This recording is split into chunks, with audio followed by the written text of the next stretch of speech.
Ah, hello, officer. It's about time you got here. I know it's a police tactic to let prisoners just stew. You get them get to thinking, so they'll be more eager to confess, but it has just been so boring just sitting here. But, it has given me time to make up my mind whether or not I'm going to level with you about what happened to Jimmy. I am going to level with you. Don't worry about that. Oh, don't worry about that piece of paper. I'll be happy to sign it all, give you a statement. But first, before you decide whether you even want my statement, how about I just give you a little verbal statement? Let you decide for yourself whether what I've got to say is worth bringing into court. Now, as you already know from your investigation, I've been friends with Jimmy for about 8 or 9 years. Went to high school with him, graduated with him, even did some work with him later on. Legal work, of course, not the kind of work that you're interested in. Did I know about Jimmy's little crime ring? Of course. It's a small town, after all. Everybody knows everything about everybody. He wasn't exactly looked high upon, but at the same time, Jimmy was fair with his business. He'd lend money out to those who needed it, and as long as he got paid back with the correct amount of interest, there wasn't necessarily any issues. The few times that there was, it was nothing serious, just a broke leg, a couple shattered windows, nothing too bad. But obviously enough to catch y'all's attention. Anyway, now, when I heard that Jimmy was trying to go legal, I figured, well, why not try to approach him about a business deal? Now, as you probably also know, I own a small construction company. Nothing real big, but we contract out to neighboring cities, so I make a fair amount enough.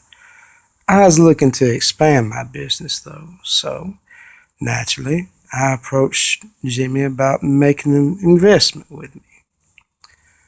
Well, we was discussing this investment over drinks one night at the upper deck when Jimmy told me that in order to go straight, he wanted to go ahead and tie off all the previous deals he had. In other words, he wanted to go ahead and collect on all the debts he had out there already. Sort of get everything tied up and all nice like, so he wouldn't have to resort to finish any unfinished business in the midst of going legitimate. I agreed, and he told me whenever he got the money together, he'd give me a call. Well, a couple of days passed by, and Jimmy did call me. He told me he'd gotten all his money together, and whenever I was ready to go, just let him know. He did mention that he was having trouble with one particular client, an old man down in the more rural parts of the outskirts of town who had borrowed a couple $100 to try to keep his farm running. Well, right in here, I think I should explain a little something about Jimmy's little operation. He did have a couple of youngsters working for him, kids who I suppose you could say were looking for a little bit of extra money, sort of like an after-school job, you see. Now, Jimmy told me that he'd sent his boys down to try to collect, and, well, they'd come back and quit. This wasn't necessarily unusual. I mean, certainly the sight of a shotgun or threatened police coming would stop any youngster trying to, assault and or threaten an old man in his own turf, for the most part, I'd say. So Jimmy wasn't unduly surprised. He was more annoyed than anything. It was odd, though. Jimmy told me that none of the youngsters would repeat what happened, only say that they didn't want to work for him anymore, They weren't going back to that damn farmhouse. So, Jimmy resolved to go by himself, I suppose. He told me he was a bit uneasy about it and asked me being his new partner and enough of a friend that he could trust me to go along on one of these missions, if I wouldn't mind tagging along. Well, I don't think he thought I'd accept. I think he figured he'd have to go and just handle business by himself, and me being a legitimate businessman, construction owner, whatever you want to label me as, I wouldn't have the kind of stomach for it. I was a little bit excited, however. I thought, well, why not? Business gets kind of boring without any risk, and I saw this as kind of a healthy risk. You ever wonder why all these rich businessmen engage in activities that would otherwise seem stupid, such as bungee jumping or visiting areas of unrest in third world countries and the like? It's because business life just gets so monotonous. You wake up, you make money, you spend money to make more money, and you try to derive any pleasures out of life you can with the money left over. I figured, why not go? I'd get a kick out of seeing Jimmy trash talk and thunder and rumble at an old man until the old man coughed up the money. Well, we went. Jimmy, of course, decided it'd be best to go at night. Not really sure why. It's not as if the old man would be predisposed towards giving us the money at night rather than day. But I suppose Jimmy was going after the fear factor of it. You know, two guys showing up at your doorstep in the middle of the night. The whole Gestapo shtick. In any case, we went around 9 o'clock. That old man lived way out in the woods, I tell you. A rundown farmhouse. It's no wonder he decided to borrow some money. The whole place looked like it'd been blasted. In any case. Oh, yes, I would like a cigarette. Thank you.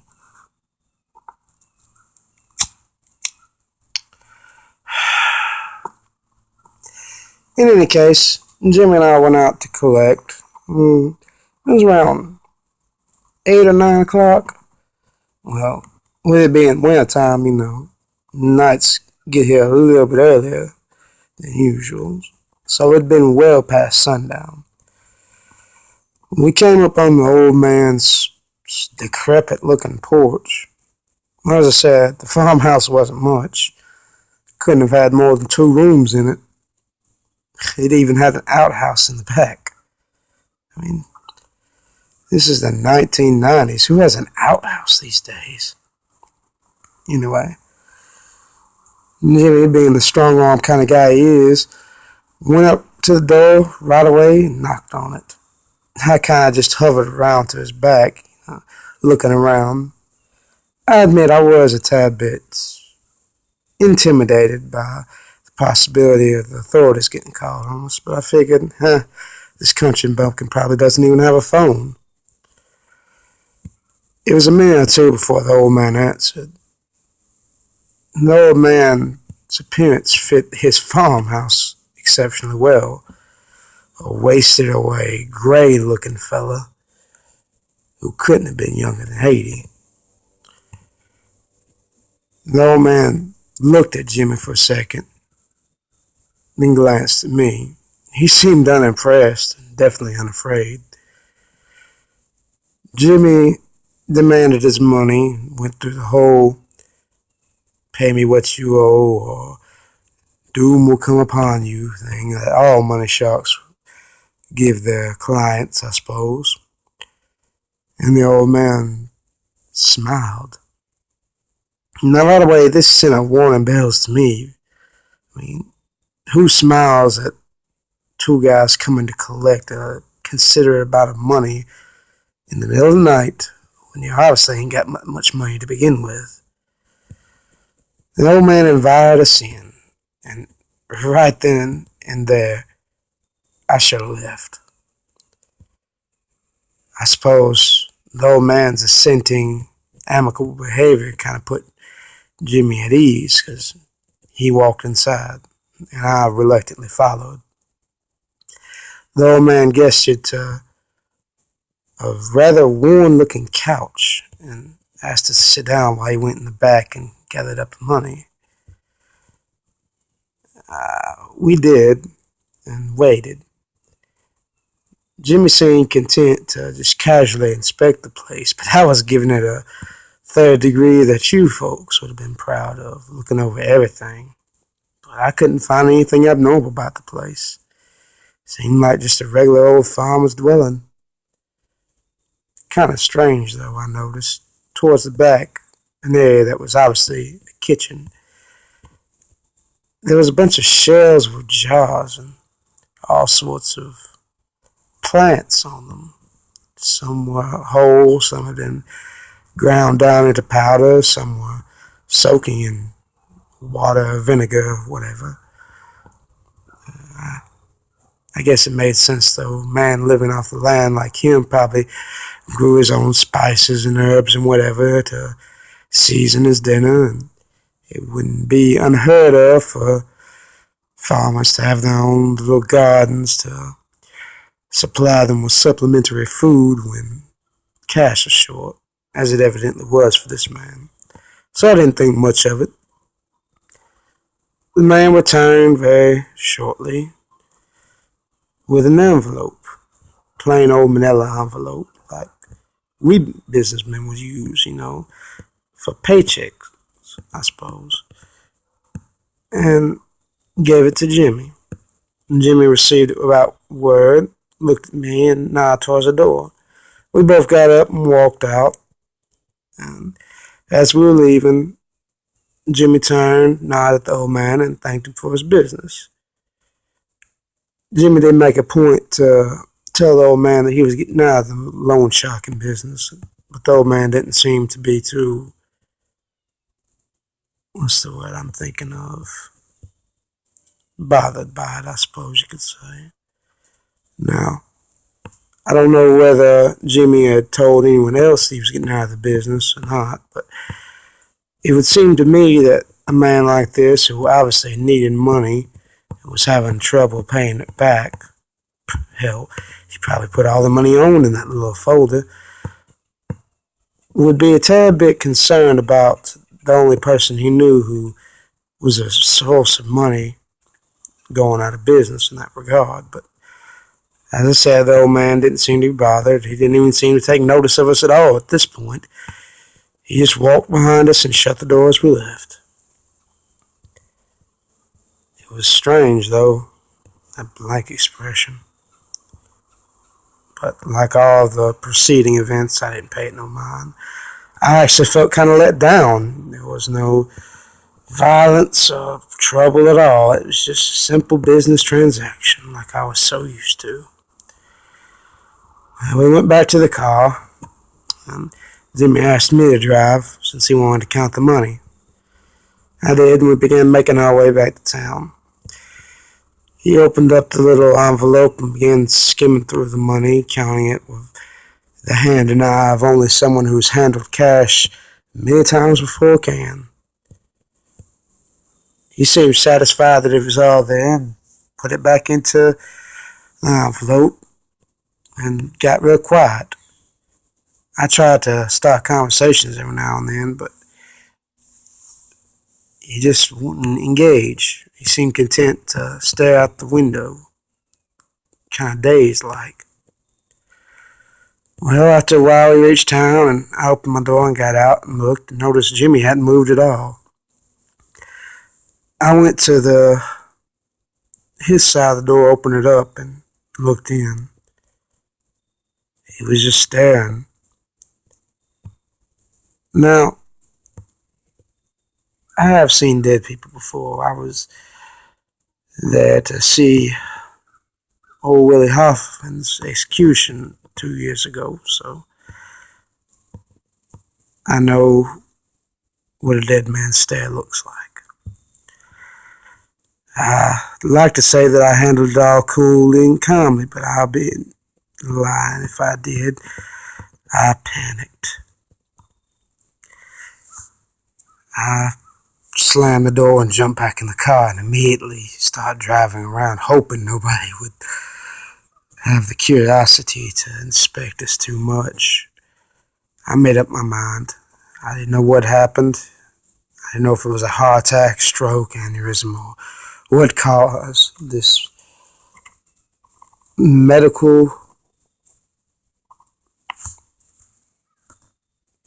shutdown of Jimmy's, but given the fact that we had just been on a illegal excursion, I wasn't too keen on being questioned by the police. I mean, that's understandable, right? I mean, who wants to be caught with a dead body in their car, let alone the dead body of a man who was about to invest a load of cash illegally made into your business, right? So I decided it would be best to just dump him out in an alley. That was the most reasonable course of action. Protected me, and I'm sure someone would come along and find him eventually. So I did. Now, as I was doing so, I considered how bad it was, how a downright shame it was that such a investor was about to be beyond my reach. I figured I could console myself, though, with the amount of money that we'd just collected. I mean, after all, it's not like Jimmy was going to use it. It wasn't much, only about $500-$600, but hell, it was better than nothing. And nothing was what I was going to get from this corpse from now on. So after dumping Jimmy's body out, I picked up the envelope from the floorboard where it had fallen at some point and opened it up. I was about to grab the cash out when I noticed something peculiar. All along the edge of the opening inside was a fine white dust. We hadn't noticed it before because we'd been out in the countryside and there were no street lights or any lights of any kind. But here in the city, with enough sufficient ambient light to tell I could see it, little grains of this white powder. I don't know what it was. I'm not sure, but I kind of had an instinctual realization that it might have had something to do, probably had something to do with the fact that a man had just died without a word in my passenger seat. I threw the envelope out right next to where Jimmy's body is. I don't know why I didn't find it on the scene. Probably some bum came along and thought it was his lucky day. Ironic, ain't it? As for where the old man lives, I'll give you the directions best I can, but I'm not quite too sure myself. I mean, I was never good at map drawing, you see. But, oh, you know where the old man lives. Huh. You know the old man. Well, that's a mighty fine coincidence. In that case, you can go on up there and question me yourself. I'm sure he had something to do with it. I'm sure that white powder, I know that's what caused Jimmy to die. And that old man, he had to put... What? This cigarette. What do you mean look at it closely? It's a cigarette. Hand-rolled, obviously, but not too bad. It's by no means Pall Mall mint. What's this stuff on it? Why is it sparkling like this? What did you do to me?